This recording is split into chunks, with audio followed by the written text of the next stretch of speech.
அன்பே ஆருயிருவே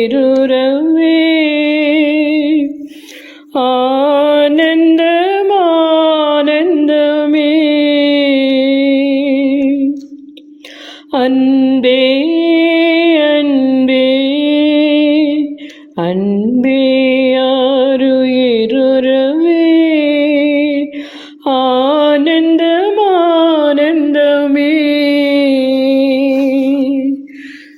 ஒரு நாளும் தயை கண்டேனையா அந்நாள் என்னை வெறுத்தேனையா ஒரு நாளும் தயை கண்டேனையா அந்நாள் என்னை வெறுத்தேனையா தயை பெரிதையா இன்மேலும் தயை பெரிதையா தயை பெரிதையா இன்மேலும் தயை பெரிதையா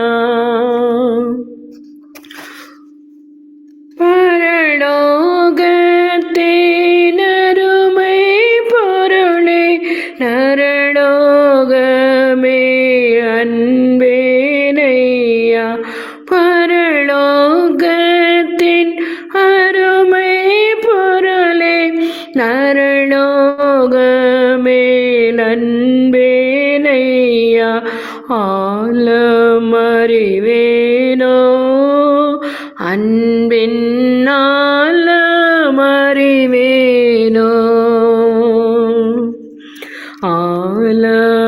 ஆலமறிவேனோ அன்பின் ஆலமறிவேனோ அலைந்தேன் பல நாளமையோ மறையாது மறந்து தெரிந்து துரோகி என்னை அலைந்தேன் பல நாளமையோ மறையாது மறந்து தெரிந்த துரோகி என்னை அனைத்தீரன்பாலே என்னையோ அனைத்தீரன்பாலே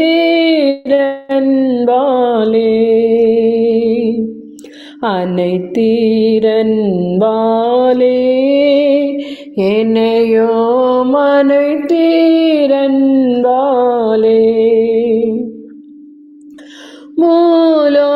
மூலோகத்தின் பொருளின் மகிமை அழியோம் புல்லின் பூவை போல மூலோகத்தின் பொருளின் மகிமை அழியோம் புல்லின் பூவை போல வாராதே ஐயாவும் அன்பு வாராதே ஐயா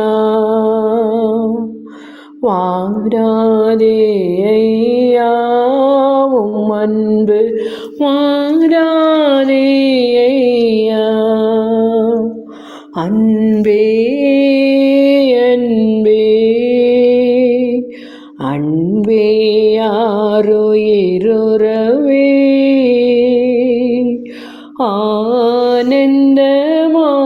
ஆனந்தமானந்தமே ஆமென். ஆமென். நல்லதொரு பாடல். நன்றி சிஸ்டர், பாடின பாடலுக்கா. தேவன் தாமே உங்களை ஆசீர்வதிப்பாராக. இப்பொழுது நாம் தேவ செய்திகளை கடந்து செல்லலாம். மாலை வணக்கம் எல்டர். இப்பொழுது உங்க தருணம், நீங்க ஆரம்பிக்கலாம். ஸ்தோத்திரம் பிரதர்.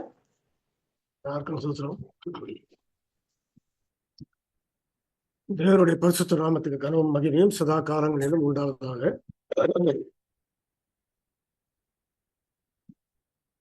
மீண்டும் ஒரு நாள் நம்ம அதே சத்தியத்தை குறித்து இன்னும் கொஞ்சம் ஆழமாக நம்ம சிந்திக்க போகிறோம்.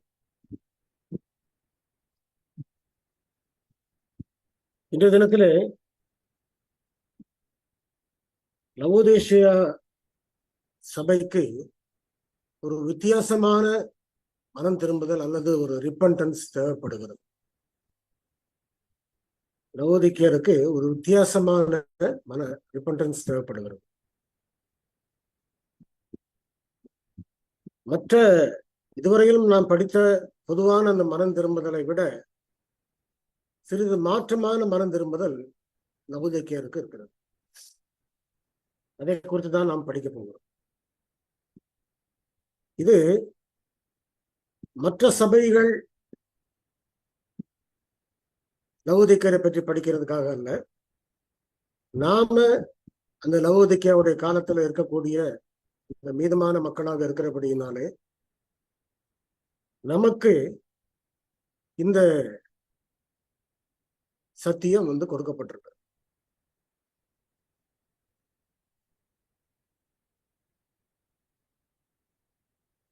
லவோதிக்கேயர், அந்த லவோதிக்கேயர் என்ற பேரு நமக்கு ஒரு அர்த்தத்தை கொடுக்கிறது. நியாய தீர்ப்பினுடைய காலம், நியாய தீர்ப்பினுடைய காலம்.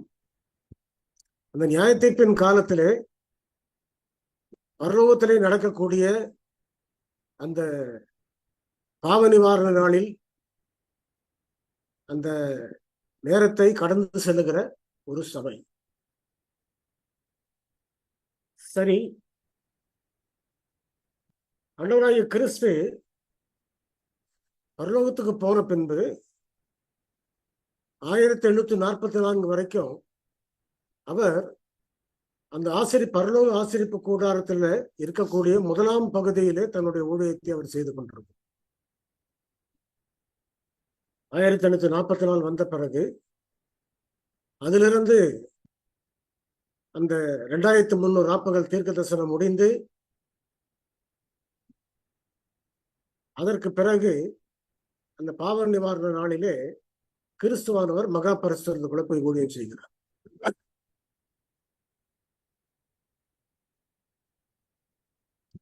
இது அங்கே நடக்கக்கூடிய ஒரு ஊழியம், பரலோகத்தில் நடக்கக்கூடிய ஒரு ஊழியம்.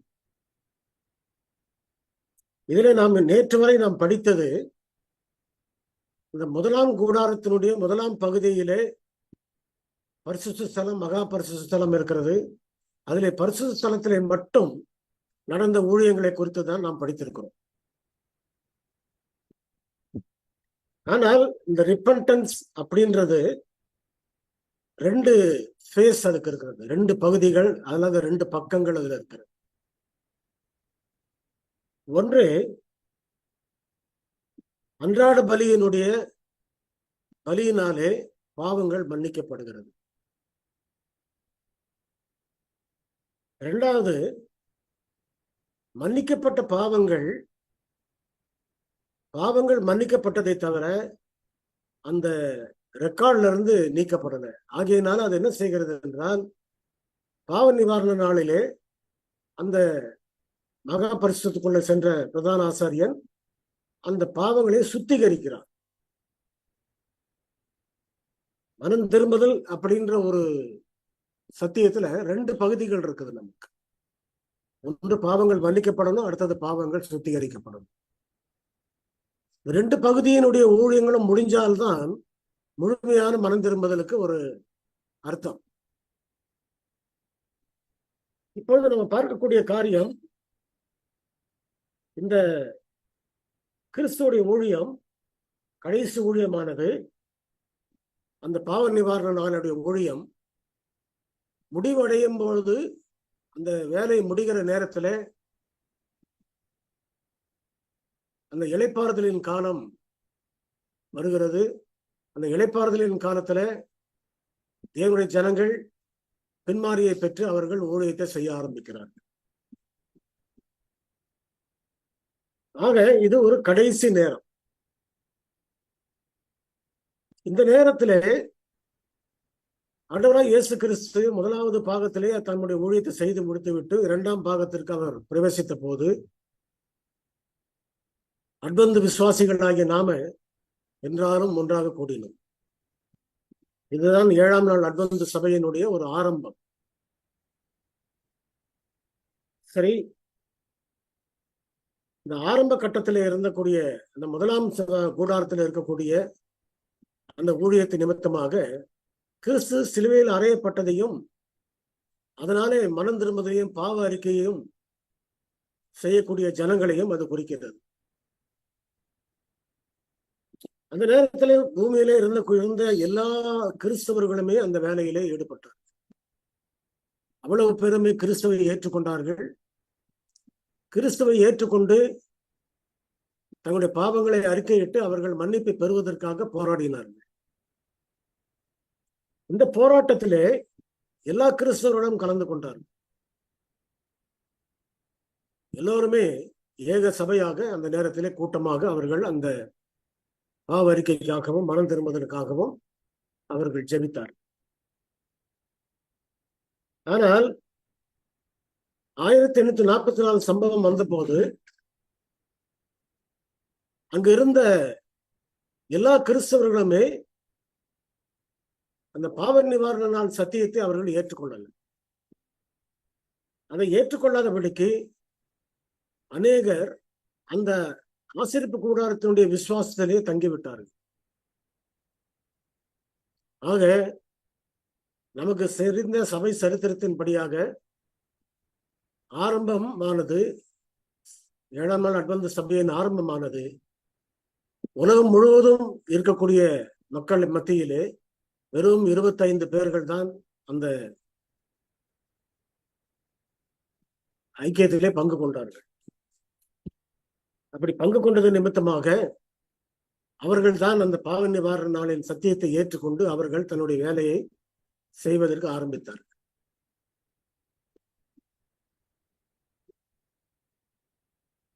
இந்த அன்றாட பலியும் வருடத்திற்கு முறை நடக்கக்கூடிய பாவ நிவாரண நாளும் மிக முக்கியமான ஒரு பகுதியாக நாம படித்திருக்கிறோம் இது வரைக்கும்.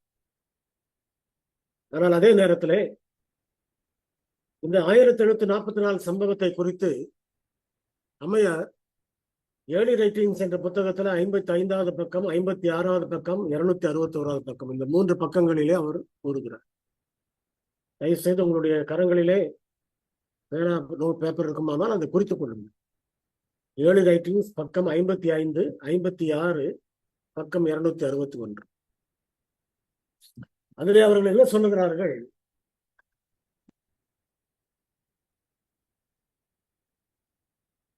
கிறிஸ்து பரிசுத்த ஸ்தலத்திலே தன்னுடைய ஊழியத்தை முடித்து மகா பரிசுத்தக்குள்ளே பிரவேசித்த போது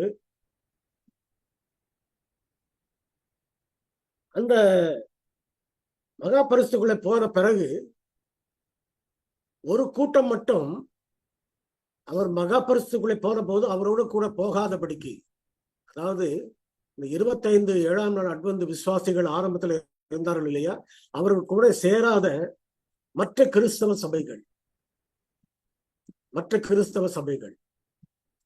அந்த மற்ற கிறிஸ்தவ சபைகள் என்ன செய்தது என்றால், அவர்களோட கூட அந்த பாவ நிவாரண நாளை விசுவாசிக்காதபடிக்கு, அந்த சத்தியத்தை ஏற்றுக்கொள்ளாதபடிக்கு அவர்கள் அங்கே போகாதபடி இங்கேயே அவர்கள் இந்த விசுவாசத்துக்குள்ளே தங்கிவிட்டார்கள். மனம் திரும்புதல் அவர்களுக்கு தேவைப்பட்டது, கிறிஸ்து அவர்களுக்கு தேவைப்பட்டது, கிறிஸ்துவை விசுவாசித்தார்கள், ஏற்றுக்கொண்டார்கள், எல்லாம் சரிதான், கிறிஸ்து தான் மெய்யான தேவன் என்பதை ஏற்றுக்கொண்டார்கள். அதுல எந்த விதமான மாற்றமும் அவர்களுக்குள்ள இல்லை. ஆனால் பாவ நிவாரண நாளும் சேர்ந்து அது முழுமை பெற வேண்டும் என்று பார்க்கும்பொழுது பாவ நிவாரண நாளை பற்றி அவர்கள் கவலைப்படவில்லை. அந்த சத்தியத்தை அவர்கள் காது கொடுத்து கேட்கும். அதனாலே அம்மையார் தன்னுடைய தரிசனத்திலே ஏர்லி ரைட்டிங்ஸ் என்ற புத்தகத்திலே காணுகிற அந்த தரிசனத்திலே அவர்கள் என்ன சொல்கிறார்கள்? அநேகர் அந்த பரிசுத்த ஸ்தலத்திலே நின்று கொண்டு கிறிஸ்து அந்த பரிசுத்த ஸ்தலத்தை விட்டு வெளியேறி மகா பரிசுத்தலுக்குள் போன பிறகு இந்த இடத்திலே பரிசுத்த ஸ்தலத்திலே இந்த ஜனங்கள் ஒரு சிலர் மட்டும் அங்க நின்று கொண்டு நம்முடைய வல்லமையை எனக்கு தாரும் அப்படின்னு சொல்லி ஜெபிக்கிறார். நம்முடைய வல்லமை எனக்கு தாரும் அப்படின்னு சொல்லி எங்களுக்கு தாரும்னு சொல்லி ஜெபிக்கிறார். ஆனால் கிறிஸ்து அங்க கிடையாது. கிறிஸ்து மகா பரிசுக்குள்ள போய்விட்டார். ஆக வேதாகமம் கொடுத்திருக்கிற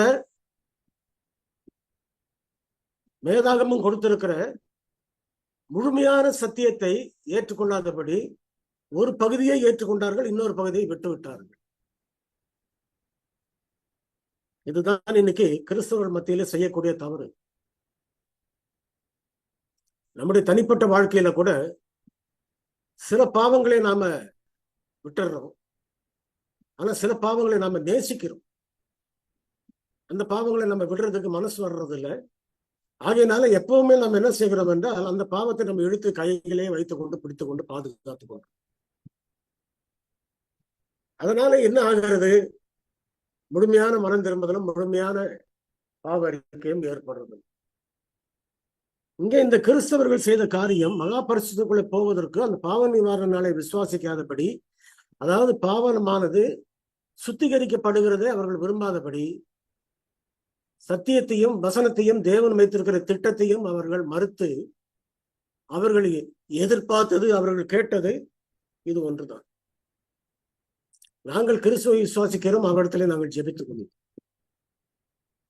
அம்மையார் திரும்ப அந்த காட்சியில என்ன காண்கிறார்கள்? அவர்கள் பரிசுத்த ஸ்தலத்திலே கிறிஸ்துவை நோக்கி கூப்பிடுகிற சமயத்திலே கிறிஸ்து அங்கிருந்து போய்விட்டார்.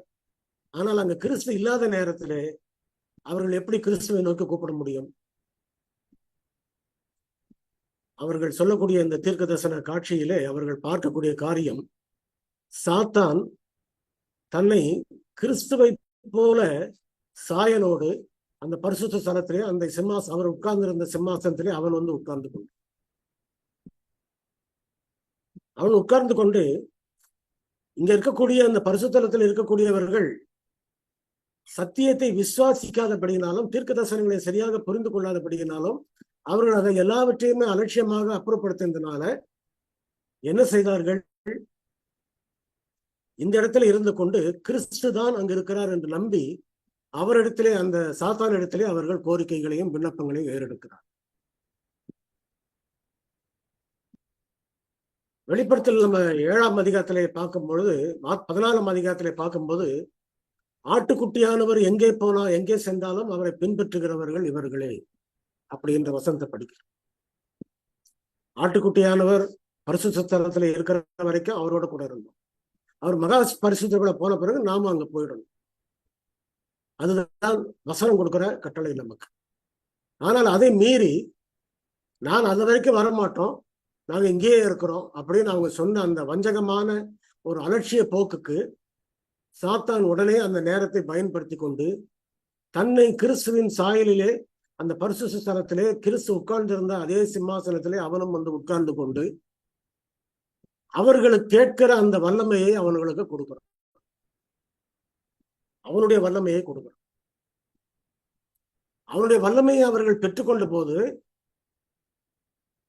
அந்த பரிசுத்த ஸ்தலத்திலே இருந்த மக்கள், கிறிஸ்தவ ஜனங்கள், கூடுமானால் தெரிந்து கொள்ளப்பட்டவர்களையும் வஞ்சிக்கத்தக்கதாக அடையாளங்களையும் அற்புதங்களையும் செய்வான்னு சொல்லப்பட்டிருக்கு இல்லையா மத்தேயு 24. அந்த வசனத்தின்படி அந்த கிறிஸ்தவர்கள் அடையாளங்களையும் அற்புதங்களையும் செய்கிறார். எல்லா காரியங்களையும் அவர்கள் செய்யும் பொழுது உலகமானது பார்த்து சத்தியம் கொடுக்கிற சபையை அவர்கள் பார்ப்பதில்லை, அதிசயங்களையும் அற்புதங்களையும் செய்கிற சபையை மட்டும்தான் மெய்யான சபை என்று விசுவாசிக்கிறது.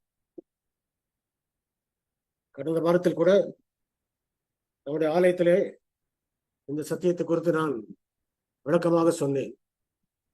பரிசுத்த ஆவியினுடைய காரியங்களை நன்றாக தெரிந்து கொள்ள வேண்டும், வஞ்சக ஆவியிலே நாம எச்சரிக்கையா இருக்க வேண்டும் அப்படின்றது அந்த வித்தியாசங்களை காண்பித்து அவர்களுக்கு நான் விளக்கம் கொடுத்தேன். என்ன பார்க்கிறோம்? இந்த ஒரு அதிசயமான காரியங்களையும் வேலைகளையும் செய்யும் பொழுது அது சாத்தானுடைய ஆவி என்பது அந்த கிறிஸ்தவர்களுக்கு அது தெரியாது. அடுத்தது 7ஆம் நாள் அட்வென்ட் விசுவாசிகள் மகா பரிசுத்தக்குள்ள போன பிறகு பாவ நிவாரண நாளிலே கிறிஸ்துவோட கூட அவர் பின்னாலே போய் அந்த நியாய தீர்ப்பின் வேலையில அவர்களும் பங்கு பெற்ற போது அவர்கள் என்ன செய்யவில்லை என்றால், அவர்கள் செய்த காரியம், அவர்களுக்கு 1865 கிட்டதான் வந்து நிர்வாகம் கொண்டு வரப்பட்டது. அதுக்கு முன்பாக 46, 47 அவர்களுக்கு ஓய்வு நாள் சத்தியம் கொடுக்கப்படுகிறது. 3ஆம் தூதனுடைய தூது வரும்போது ஓய்வு நாள் சத்தியம் கிடைக்கிறது. ஓய்வு நாள் சத்தியமானது அவளுக்கு கிடைத்த போது அந்த ஓய்வு நாள் சத்தியத்தை மற்றவர்கள் சொல்லும் பொழுது அநேக ஞாயிறு ஆசரிப்புக்காரர்கள் அதை ஏற்றுக்கொள்ளவே கிடையாது. ஆக இந்த சபையிலிருந்து அந்த பாதி அடிப்படையோட போனவர்கள் நிறைய பேர் உண்டு. அந்த அட்வென்ட் சபையினுடைய காலத்துல 7ஆம் நாள் அட்வென்ட் சபை ஆரம்பித்த நேரத்துல அந்த பரிசுத்த ஸ்தலத்தின் விசுவாசத்தோடு போனவர்கள் சபைகள் நிறைய பேர் உண்டு. அட்வென்ட் சபைன்னு ஒரு சபை இருக்கிறது. 7ஆம் நாள் அட்வென்ட் சபை கிடையாது, வெறும் அட்வென்ட் சபைன்னு ஒரு சபை இருக்கு. அடுத்தது பேப்டிஸ்ட் சர்ச் இருக்கிறது. செவன்த் டே பேப்டிஸ்ட்னு ஒரு தனியா இருக்கு. அவர்கள் ஓய்வு நாள் ஆசரிக்கிறார்கள், ஞானஸ்தானம் முழுக்கை ஆசரிக்க நம்புகிறார்கள். அதே நேரத்துல பாவ நிவாரண நாளையும் தீர்க்க தரிசன ஆவியையும் அவர்கள் ஏற்றுக்கொள்கிறார். இப்படி பலவிதமான நம்பிக்கைகளோடு பிரிந்து போனவர்கள் நிறைய பேர் இருக்கிறார். ஆக அவர்கள் போன பிறகு இவர்கள் செய்கிற அந்த வஞ்சகமான காரியங்கள் அந்த காரியத்திலே சிக்காதபடிக்கு 7ஆம் நாள் அட்வென்ட் விசுவாசிகள் அநேகர் அந்த மகா பரிசுத்தக்குள்ள கிறிஸ்துவுக்கு பின்னாலே போய்விட்டார். இதுதான் 2 பகுதியிலே நடக்கக்கூடிய ஊழியத்துல நாம பார்க்கக்கூடிய பாவ நிவாரண நாளிலே செய்யக்கூடிய மகா பரிசன ஊழியம் தான் ரிப்பன்டன்ஸ் என்ற அந்த மனம் திரும்புதலே 2ஆம் பகுதி, செகண்ட் ஃபேஸ். ஃபர்ஸ்ட் ஃபேஸ் அந்த முதலாவது பரிசுத்த ஸ்தலத்திலே நடக்கிறது. செகண்ட் ஃபேஸ் மகா பரிசுக்குள்ளே நடக்கிறது. இதுல ஆசரிப்பு கூடாரம் இந்த பூமியில் இருந்த காலத்துல கூட 2 ஊழியங்களும் சரியாக செய்யப்பட வேண்டும். வசனம் என்ன சொல்லுகிறது? அந்த பாவ நிவாரண நாளிலே கூடி வராத எந்த ஆத்மாவும் ஜனத்தில் இல்லாதபடிக்கு அறுப்புண்டு போவான். ஆகையினாலே இந்த உலகத்துல இருக்கக்கூடிய கிறிஸ்தவர்களுக்கும் எல்லா மக்களுக்குமே இருக்கக்கூடிய ஒரே ஒரு ஆப்ஷன் கிடையாது. அதுல ஒரே ஒரு வழிதான் பரலோகராஜ்யம் போவதற்கென்று. அவர்கள் இந்த பாவ நிவாரண நாளின் சத்தியத்தை விசுவாசித்து, நியாய தீர்ப்பின் சத்தியத்தை அவர்கள் விசுவாசித்து ஏற்றுக்கொண்டு இதற்குள் வர வேண்டும். இது ஒரு வழிதான் அவர்களுக்கு இருக்கிறது, வேற வழி கிடையாது. ஆக ரட்சிப்பு தேவனுடைய சபையின் மூலமாக பூலோகம் எங்கு போகிறது. அது எந்த சபை? தேவனுடைய இந்த மீதமான சபை. அந்த மீதமான சபைக்கு அடையாளம் என்ன? அவர்கள் இயேசு கிறிஸ்துவின் மேல் விசுவாசம் உள்ளவர்களாக இருக்கிறார்கள், தேவனுடைய கற்பனைகளை கை கொள்கிறார்கள். இன்னும் ஒரு அர்த்தம் அடையாளம் இருக்கிறது, இயேசு கிறிஸ்துவை குறித்து சாட்சியை உடையவர்களாக இருக்கிறார்கள். ஆக தீர்க்க தரிசன ஆவி, தேவனுடைய 10 கற்பனை, கிறிஸ்துவின் மேல இருக்கிற விசுவாசம், இந்த 3ம் சேர்ந்த ஒரு சபை தான் மீதமான சபை. இந்த மீதமான சபையினுடைய காரியங்களை அவர்கள் ஏற்றுக்கொள்ளாமல் போனதுனால அவர்கள் பிரிந்தார்கள். இது பிரிந்தது. இது தேவனால ஏற்படுத்தப்பட்ட ஒரு பிரிவினை, முதலாவது பிரிவினை. இப்பொழுது நாம் என்ன பார்க்கிறோம் என்றால், அம்மையார் அதே புத்தகத்திலே 7 ரைட்டிங்ஸ் புத்தகத்தில் 261வது பக்கத்தில் அவர்கள் எழுதும் போது என்ன எழுதுகிறார்கள்? நான் அந்த தரிசனத்திலே பார்த்த போது அந்த பாவ நிவாரண நாள் ஊழியத்திற்கு அந்த நுட்ப நியாய விசாரணையினுடைய நேரத்திலே வேளையிலே மகா பிரதான ஆசிரியராக கிறிஸ்து அங்கு பரிந்து பேசிக் கொண்டிருக்கக்கூடிய நேரத்திலே மகா பரிசுத்துக்குள் போகாத கிறிஸ்தவர்கள் ஞாயிறு ஆசரிப்புக்காரர்கள் மட்டும்தான் என்று நான் எண்ணிக்கொண்டிருந்தேன். ஆனால் எனக்கு தெளிவாக தேவன் காண்பித்தார். என்ன காண்பித்தார் என்றால், அதிலே உள்ள போகாமல் இருந்தது, மகா பரிசுத்துக்குள்ளே போகாமல் இருந்து 7ஆம் நாள் அட்வென்ட் சபையில் இருக்கக்கூடிய விசுவாசிகளிலும் சிலர் அதற்குள்ளே போகவில்லை. ஏன் அப்படி ஏற்படுகிறது? நம்ம ஆரம்பத்திலே வேதாந்தத்துல படிச்சுட்டு இருக்கிறோம், சபையில களைகளும் கோதுமையும் ஒன்றாதான் இருக்கும். அதில் ஆச்சரியப்படுறதுக்கு ஒன்றும் இல்லை. பிரிக்க வேண்டிய நேரம் வரும்போது தேவ தூதர்கள் அதை பிரித்துக் கொள்வார்கள், மனுஷனுடைய கைகள் அதை பிரிக்க முடியாது. அந்த பிரியக்கூடிய நேரம் வரும்போது அவருடைய தேவனே அதை பிரிப்பார். இதுதான் 260 பக்கத்துல நம்ம 7 ரைட்டிங்ஸ்ல படிக்கிறோம். அப்படியானால் ரிப்பன்டன்ஸ் என்ற அந்த அனுபவத்துக்குள்ளே வருவதற்கு 2 பகுதிகளை கடந்தாக வேண்டும். நாம் ஒரு பகுதி பாவங்களை மன்னிக்கும்படியாக கிறிஸ்துடைய ரத்தத்தின் மூலமாக மன்னிப்பை கேட்டு நம்ம ஜெபிக்கிறோம். அடுத்த பகுதி, நாம் அறிக்கையிட்ட பாவங்கள் சுத்திகரிக்கப்படும்படியாக ஜெபிக்கிறோம். அப்படியானால் 7ஆம் நாள் அட்வென்ட் விசுவாசிகள் அந்த இடத்துல கூடி வரும் பொழுது எப்படி இருக்க வேண்டும்? அந்த ஆசரிப்பு கூடாரத்தினுடைய வேலைகளை சொல்லும் போது என்ன சொல்லப்படுகிறது? அந்த நேரத்திலே 10 நாட்கள் இஸ்ரவேல் ஜனங்க ஒன்றாக கூடி வந்து உபவாசத்தோடு தங்கள் இருதயத்தை தாழ்த்தி தங்களை ஒப்பு கொடுத்து தங்கள் பாவங்களை அறிக்கையிட்டு ஜெபம் பண்ண வேண்டும். ஆக 7ஆம் நாள் அட்வென்ட் சபை என்பது மற்ற சபைகளைப் போல ஒரு சபை கிடையாது. மற்ற 6 சபைகளை விட இது மோசமான சபைன்னு சொல்றதுக்காக ஆண்டவர் இதுக்கு சத்தியத்தை கொடுக்கல. என்ன சத்தியத்தை இதுக்கு கொடுத்திருக்கிறார்? கடைசி காலத்தில் இருக்கக்கூடிய இந்த சபை ஒரு பெரிய காரியத்தை செய்ய வேண்டியதா இருக்கிறது. என்ன காரியம் அது? இப்பொழுது நாம கட்டவும் இடிக்கவும் கூடிய காலம் இல்லை என்பதை நம்ம உணர வேண்டும். எலிசாவுடைய காலத்திலேயே அவன் சொல்லிட்டான், கட்டவும் இடிக்கவும் இதுவா காலம் என்று அவன் கேட்டான். ஆகையினாலே நமக்கு தேவையானது உண்ணவும் உடுக்கவும் இருந்தால் அதுவே போதும் என்று இருக்க கடவுள். அடுத்தது நமக்கு ஒரு அடிப்படை தேவையானது மட்டும் நமக்கு இருந்தாலே வாழ்க்கை முடிஞ்சு போச்சு. அதிகமாக நம்முடைய பொருளை ஈட்டுவதில் நேரத்தை செலுத்த வருவது நம்முடைய உபவாச நேரம் கடந்து போகிறது. அந்த 10 நாட்கள் கடந்து செல்ல வேண்டிய அந்த உபவாச நாட்கள் எல்லாம் கடந்து போகிறது. நம்முடைய பாவ அறிக்கை தடைப்படுகிறது, நம்முடைய மனம் திரும்புதல் தடைப்படுகிறது, எல்லாமே தடைப்படுகிறது. ஆக தேவனுடைய பிள்ளைகளை சாத்தான் ஒரு குறிப்பிட்ட எல்லை வரைக்கும் கொண்டு வந்தான். அதற்கு மேற்கொண்டு அவர்கள் தாண்டி வந்தால் அவர்கள் முழுமையாக ரட்சிப்பை பெற்று வருவார்கள் என்பதற்காக வேண்டி அந்த பாதி சத்தியத்தை மட்டும் நீங்கள் ஏற்றுக்கொண்டு கிறிஸ்தவர்களாக இருங்கள் அப்படின்னு நிறுத்திட்டான். இந்த வஞ்சகத்துல ஞாயிற்றுக்கிழமை சபையை சேர்ந்தவர்கள் மட்டுமல்ல, 7ஆம் நாள் அட்வென்ட் விசுவாசிகளும் அதிலே விழுந்திருக்கிறார்கள்.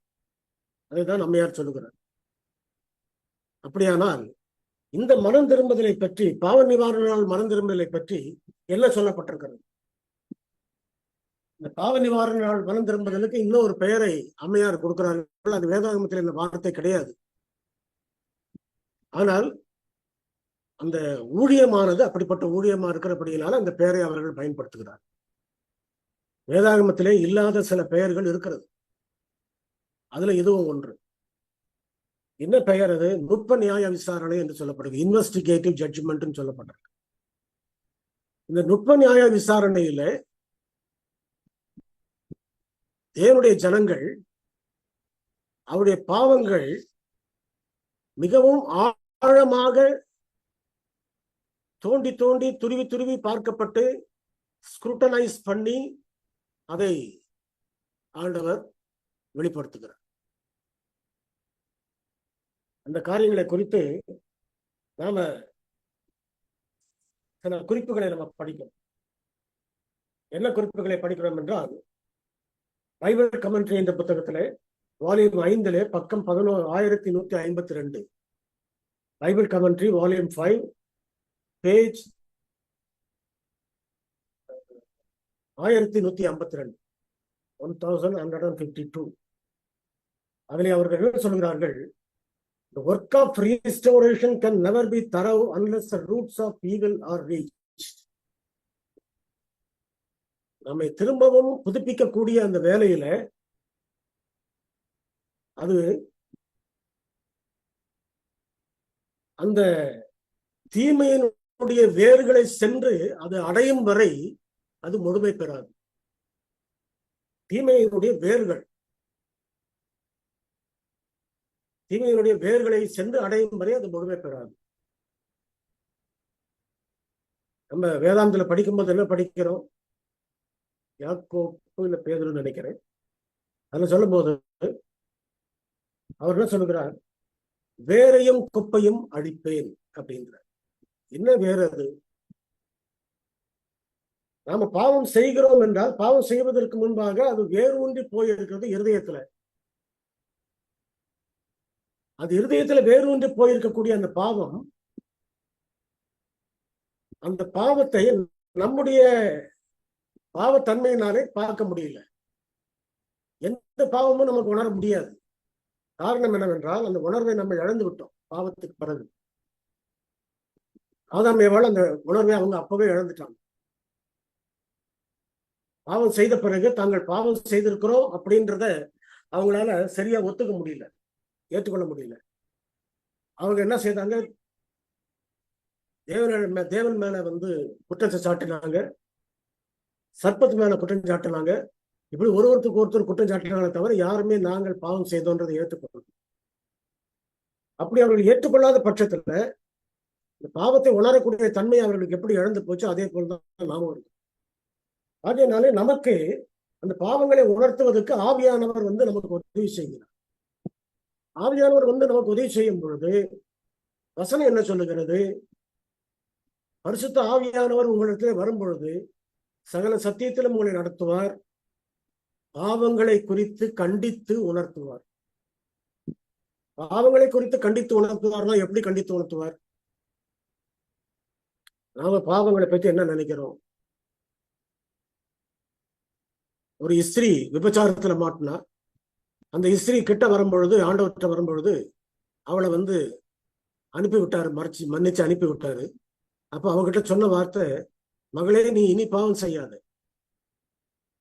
அப்படின்னா என்ன அர்த்தம்? இனிமே தேவனுடைய கற்பனைகளுக்கு கீழ்ப்படிந்திரு அப்படின்னு அர்த்தம். அது மேற்போக்கா நம்ம பார்க்கிறோம். ஆனால் பாவத்தினுடைய வேர் எங்க இருக்கிறது? பாவத்தினுடைய வேர் எங்க இருக்கிறது? ஆண்டவர் சொல்லுகிறார், நான் உங்களுக்கு சொல்லுகிறேன், விபச்சாரம் செய்யாது இருப்பாயாக என்று அறிந்திருக்கிறீர்கள். ஒரு இஸ்திரியை இச்சையோடு பார்க்கிற எவனும் அவளோடு விபச்சாரம் செய்ததாயிற்று. அப்ப பாவம் எங்க வருது? செயல்கள்ல வரல. செயல்கள் கடைசி கட்டம். அதுக்கு முந்தின கட்டம் கண்கள்ல வருது, அதுக்கு முந்தின கட்டம் சிந்தனையில வருது. ஆக பாவத்துடைய வேர் எங்க இருக்கிறது? நம்முடைய சிந்தனையில இருக்கிறது. அந்த சிந்தனையை போய் பரிசுத்தாவியானவர் தன்னுடைய கற்பனையை கொண்டு அவர் ஊடுருவி பார்க்கிற வரைக்கும் அந்த பாவங்கள் நமக்கு தெரியாது. நம்ம உணர்வு இல்லாதவர்கள் தான் இருப்போம். உலகம் முற்றிலுமா அது அறியாமல் இருக்கிறபடியினாலே, முற்றிலுமாக கடின இருதயத்துக்குள்ள போயிட்டதுனால அநேக துன்மார்க்கமா ஜீவிக்கக்கூடிய மக்கள் அப்படிதான் இருக்கிறாங்க இன்னைக்கு. அவர்கள் பாவத்தினுடைய ஆழத்தை பார்க்கறது இல்லை. எல்லாமே அவர்களுக்கு தெரிஞ்சதெல்லாம் நியாயம், இது நியாயம் அது நியாயம்னு அவங்க சொல்லிக்கிட்டு இருக்கிறாங்க. கோர்ட்டு சட்டமும் என்ன செய்யறது இல்லைன்னு சொன்னாக்க சரியான முறையில பாவத்தை பாவமா அதை சுட்டி காட்டல. ஆக வசனம் நமக்கு எப்படி சுட்டி காட்டுகிறது? இருதயத்திலே சிந்தனையிலே தோன்றிவிட்டாலே பாவம். அந்த இருதயத்தின் சிந்தனையையும் பரிசுத்தாவியின் மூலமாக தேவனுடைய கற்பனைகள் ஊடுருவி அங்க போக வேண்டும். அது ஊனையும் குறுக்கையும் உருவ குத்துகிறதாய் உள்ள போக வேண்டும். அப்படி போனால்தான் அது முழுமையான மனம் திரும்புதலுக்கு வழிவகுக்கக்கூடிய இடம். அப்படியானால் பாவமானது எங்க இருந்து விலக வேண்டும் என்றால் நம் சிந்தனையிலிருந்து விலக வேண்டும். அப்போ நம்ம எப்படிப்பட்ட ஒரு எண்ணம் உள்ளவர்களா இருக்க வேண்டும், எப்படிப்பட்ட ஜாக்கிரதை உள்ளவர்களா இருக்க வேண்டும்? ஆண்டவர் திரும்பவும் சொன்னாரு, நீங்கள் சோதிக்கப்படாதபடிக்கு விழித்திருந்து ஜெபம் பண்ணுங்கள். என்னத்துல விழிப்பா இருக்கிறது? நான் பாவம் செய்யக்கூடாதுன்னு நம்ம சொல்லிக்கிட்டு இருந்தோம்னாக்கா நம்ம விழிப்பா இருக்கிறது இல்லை. ஆனால் எங்க நம்ம விழிப்பா இருக்க வேண்டியதா இருக்கிறது? நம்முடைய சிந்தனை எந்த பக்கம் போய்கிட்டு இருக்குதுன்றத கவனிக்கணும். நாம தவறான சிந்தனைக்கு நம்ம போய்கிட்டு இருக்கிறோமா? தவறான சிந்தனைக்கு நம்மை ஒரு சக்தி வழி நடத்தி கொண்டு போகுதா? அப்படிப்பட்ட சிந்தனைக்குள்ள நம்ம போய்கிட்டு இருக்கிறோம்னு சொன்னா தெரிஞ்சதுன்னா உடனே அந்த சிந்தனையை விட்டு வெளியே வரணும்.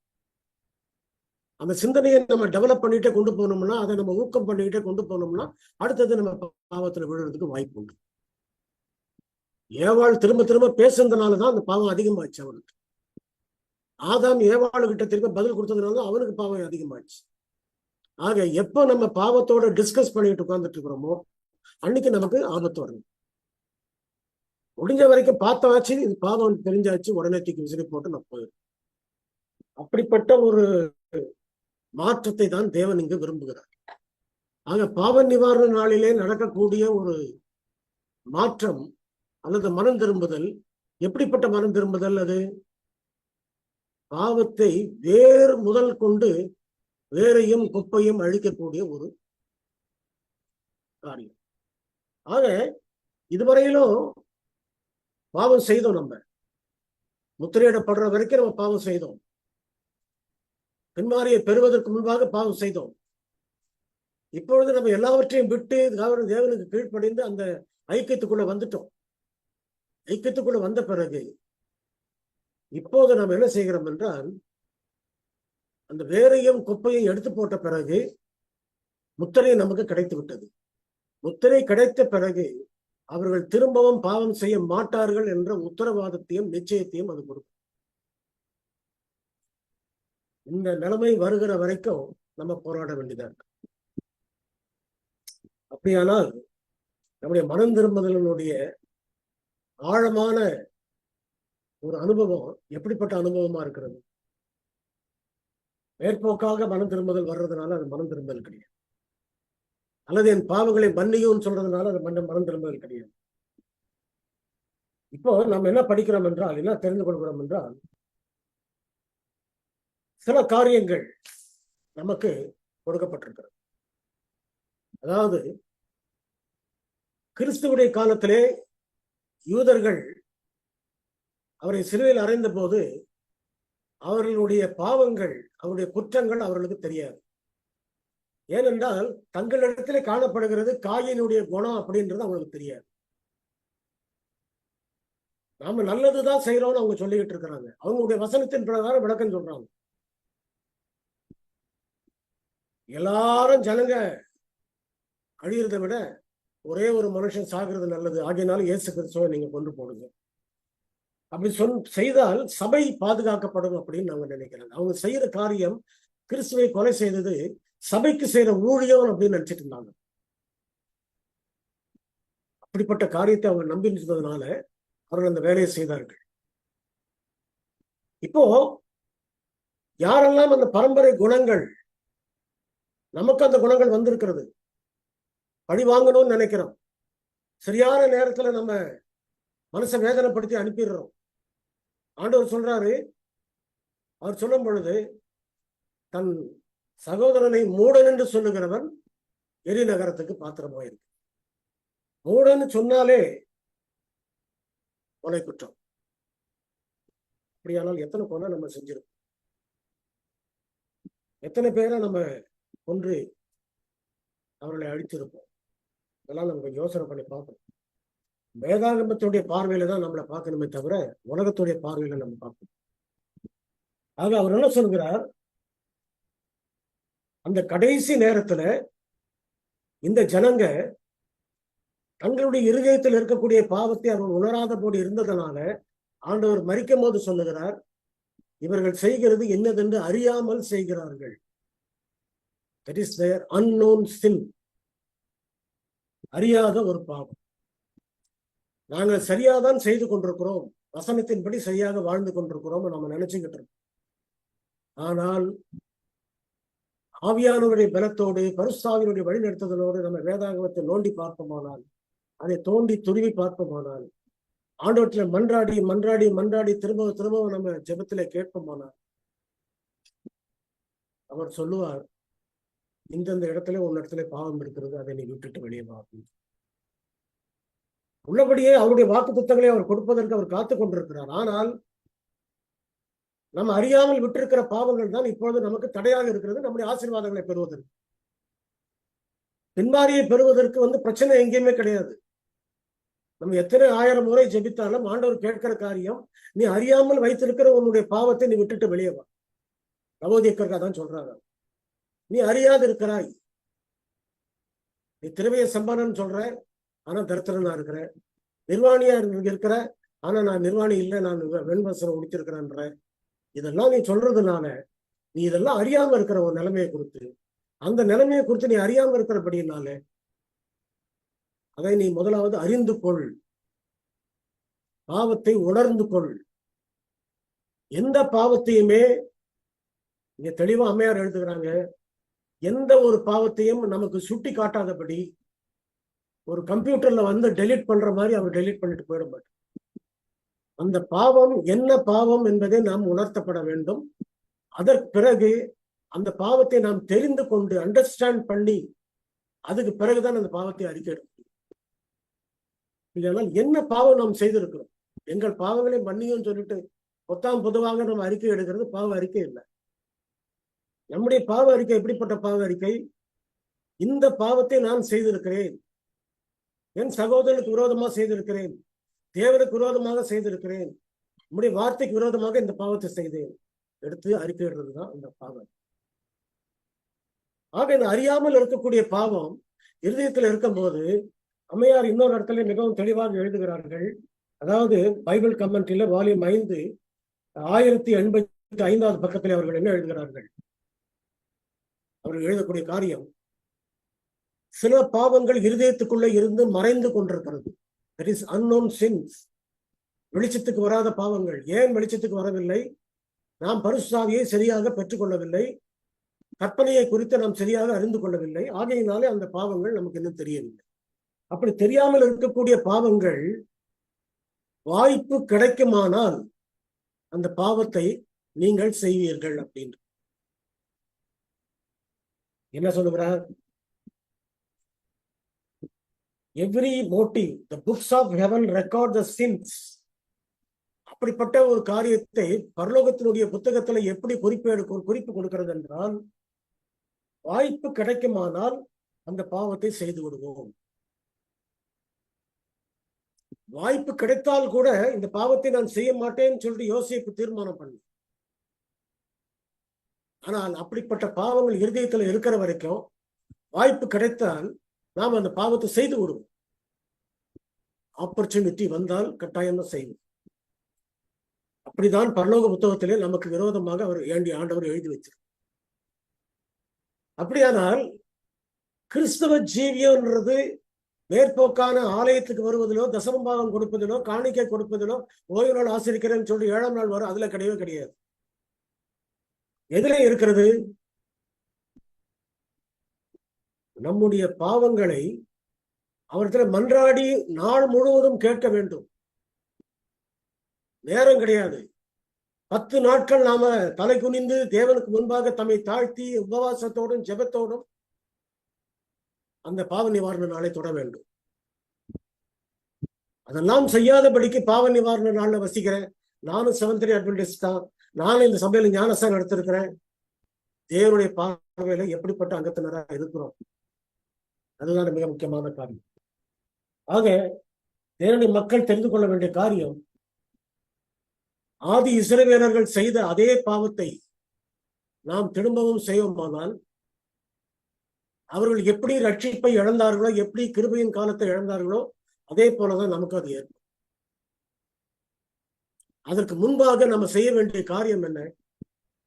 நம்முடைய ஒவ்வொரு நாளும் நம்முடைய ஜெபமானது, நம்முடைய விண்ணப்பமானது, அதிகமான உபவாசங்களும் அதிகமான கூட்டங்களும் அதிகமான விண்ணப்பங்களும் தேவனுக்கு முன்பாக ஏறெடுக்கும் பொழுது நம்மை முற்றிலுமாக தாழ்த்தி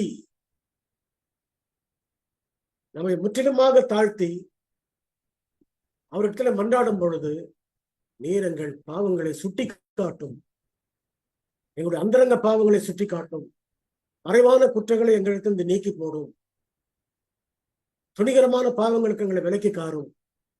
இதெல்லாம் நம்ம செய்ய வேண்டிய பாவ அறிக்கை. ஆக 7ஆம் நாள் அட்வென்ட் பிள்ளைகள் இப்படிப்பட்ட ஒரு பாவ அறிக்கை செய்ய வேண்டும் என்றுதான் தேவன் எதிர்பார்த்து கொண்டு, எல்லா கிறிஸ்தவர்களும் செய்கிற பாவ அறிக்கையை நாமும் செய்தாக்க அதுல அர்த்தமே இல்லை. 7ஆம் நாள் அட்வென்ட் மக்களுக்கு என்று ஒரு தனிப்பட்ட பாவ அறிக்கையையும் மனம் திரும்புதலையும் ரிப்பன்டன்ஸ் அனுபவத்தையும் தேவன் கொடுத்திருக்கிறார். அந்த அனுபவத்துக்குள்ளே போனால்தான் நாம உண்மையான அட்வென்ட் விசுவாசிகள். ஆக அப்படிப்பட்ட மெய்யான விசுவாசிகளாக இருந்து அந்த பாவ நிவாரண நாளிலே அவர் அந்த நியாய தீர்ப்பு கொடுத்து கொண்டிருக்கிற நேரத்திலே நமக்கு விரோதமான பாவங்கள் அந்த புத்தகத்திலே காணப்படாதபடிக்கு, அடுத்தது நமக்கு விரோதமாக வாய்ப்பு கிடைத்தால் அந்த பாவத்தை செய்து விடுவான் என்று நம்முடைய இருதயத்தில் இருக்கிற பாவங்களை அறிக்கையிடாமல் விட்டு விடாதபடிக்கு நாம முழுமையான பாவ அறிக்கை செய்யத்தக்கதாக தேவன் உங்களுக்கும் எனக்கும் கிருபை செய்து அவரோடு கூட அவர் இருக்கிற இடத்துல போய் சேரும்படியாக நமக்கு கிருபை செய்வாராக. ஆமென். ஆமென் ஆமென். விடுதி ஜெபத்தை பண்ணிருக்கீங்க. எங்கள் அன்பும் கிருபையும் ஜீவனும் உள்ள தகப்பனே, என் மகத்துவமானவர், வல்லமை உள்ளவர், அதிசயமானவர். உடைய நாமம் பெரியதா இருக்கிறது.